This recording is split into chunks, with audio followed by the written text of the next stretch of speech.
Canon quick menu is really good for anything you need to look at quickly.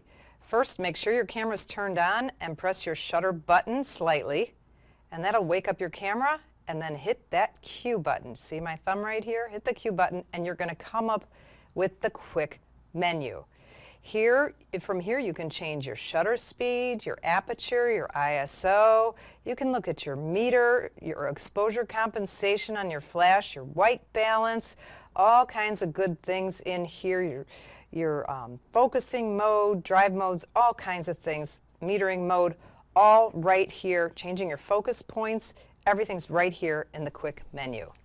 I'm Peggy Farron, understandphotography.com. Get up!